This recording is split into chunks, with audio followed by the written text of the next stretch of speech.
I woke up this morning to see that my last video, Salute to Creationist Women, had stirred a hornet's nest of controversy in a way I never envisaged. I did, of course, expect comments like this, which is why I was at pains to point out that I was not attacking women, just redressing the balance a bit, because so far nearly every Golden Crocoduck nominee has been a man. But that isn't representative of what dropped into the video forum. So let's start with this. Amina is one of the smart girls out there helping us other girls. Why do you even watch her videos? Well, I'm sure she is smart. I'm sure she's a lovely person, and I'd never heard of her until someone nominated her for the 2011 Golden Crocoduck.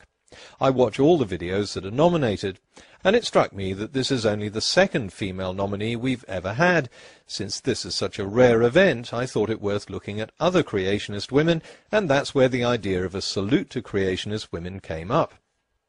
The fact that Amenakin was a Muslim never even occurred to me when I began a rebuttal of her nonsensical scientific lecture. And it wouldn't have mattered anyway. Bad science is bad science, whether it comes from Muslims, Christians, Jews, flat earthers, expanding earthers, Republicans or Democrats. I simply laid into her unscientific claptrap in exactly the same way as I've laid into every other creationist preacher who misrepresents science in the public.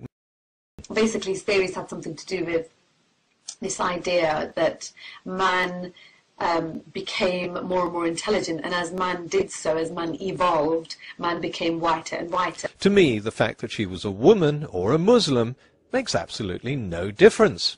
Why should it? But a lot of people who clearly didn't watch the video immediately began to foam at the mouth. You f***ing intolerant arsehole! How dare you make fun of an innocent girl just because she has her opinions and you don't agree? I don't see the point of this video. Oh, you're so awesome because you made fun of a girl on the internet. Well, then you wouldn't see the point of any of my videos on Golden Crocoduck nominees because I'm an equal opportunity scoffer. For the last 5 years I've been making fun of creationist men. Grady, you're obviously able to look at the pictures from these scientific papers, but for some reason you can't read the captions. The problem the evolutionists have, though, folks, if we extrapolate backwards just to 20,000 years ago. How long? 20,000 years ago. 20 million? Not 20 million. 20 billion? Not 20 billion. 20,000 years ago, the heat produced by the magnetic field would have liquefied the Earth. Get the fuck out of here. That's just 20,000 years ago. And 1,000,000 years ago, folks, get this, the magnetic field would have been so strong, it would have vaporized our planet. Vaporized the planet? Now, I had to think long and hard about this, because even for a creationist theory, this is nuts. So you think by now that Andy would get it? Nah. Where did the chemicals come from? Where did the planets come from? How did the chemicals make all the planets? Well, Andy, if you can't be bothered to listen to the answer Aaron Ra gave you, then do what I suggest all clueless creationists do and check out the library room at your local primary school. I want to be kind to Kirk Cameron rather than suggest that half his brain must have been sucked out in a freak vacuuming accident. Occasion, I should find new life inside. You may smile at this. But as soon as a woman is the target, she's an innocent girl, and her scientific baloney apparently shouldn't be criticized. I don't hold back because of someone's gender or religion, and I don't see why she's any more innocent than Ken Ham, Peanut Butter Man, or Crocoduck Boy, who, like Amenakin, choose to preach science on the internet. Amenakin is an intelligent, thinking adult who chose, of her own free will, to publicly post a video teaching people that Darwin's theory is something about humans getting whiter as they became more intelligent. If another YouTuber like Nephilim Free had said the same thing, I would have torn into him in equal measure, and I'm sure I wouldn't have received a lot of messages about how he's just an innocent boy. And it's not Amenakin's opinions I disagree with. She's welcome to her opinions. I'm rebutting her claims about scientific facts. For example, that chemical reactions happen by chance. And I hope I showed very clearly that they don't. That's the whole point of doing these videos. It's just plain wrong saying abusive and hurtful things about one's religion. Oh, obviously I Love Geneva Lane didn't watch the video, but that's no surprise. Nothing in the video said anything abusive or hurtful about Islam, just as none of my other videos say anything hurtful or abusive about Christianity. What I go after are misleading scientific claims and the preachers who teach them. The only time I mentioned Islam in the video was to make the point that if I wanted to learn about the history of Islam, I wouldn't reference just one book that set out to show that the religion was nonsense, and I'm sure Muslims would agree. We're allowed to believe whatever we want. I suggest the whiners watch the video before commenting, because you're beginning to sound a bit stupid. If you watched it, maybe you would have heard this. Of course, you can say that at the beginning of time, an invisible being dictated that this is how atoms should interact. Believe what you like, but the fact is that this is how chemicals do interact. Now, I really don't care what you believe. If you want to believe a deity made the universe, that's fine.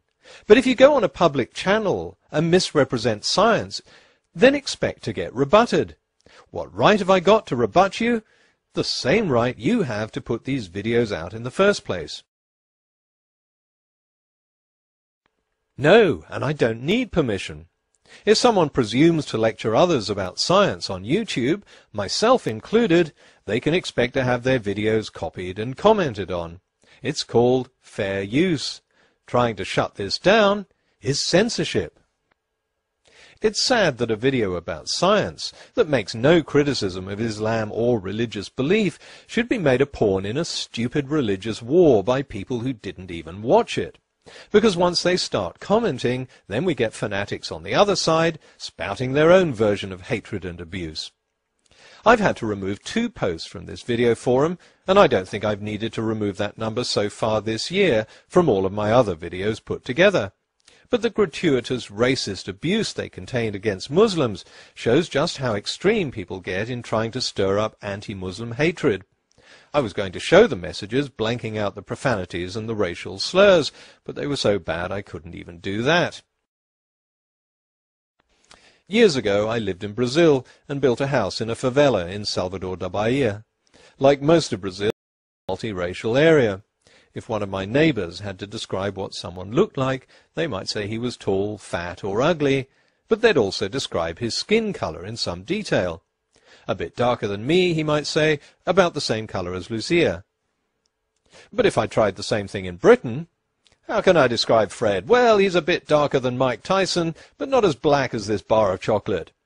Yeah, people would be outraged. It's not about being PC, it's just making the assumption of prejudice in sensitive areas like race and religion. In Britain I'd be branded a racist for describing someone's skin colour as a way of identifying him. In Brazil, skin colour is just another feature.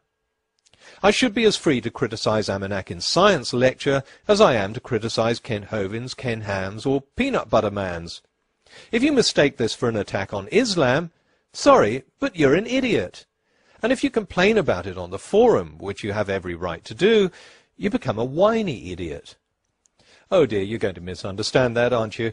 I'll get comments like, "You're calling Muslims idiots." No, again, I'm not talking about religion. I'm talking about those who comment without watching the video, without taking in or trying to understand what's being said. It's about those who foam at the mouth over an imaginary slight. Of course, I can understand where this sensitivity comes from.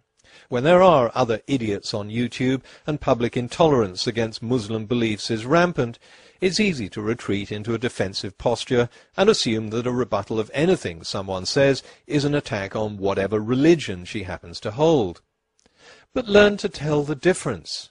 If you can't tell the difference, then that polarizing gap is never going to be bridged.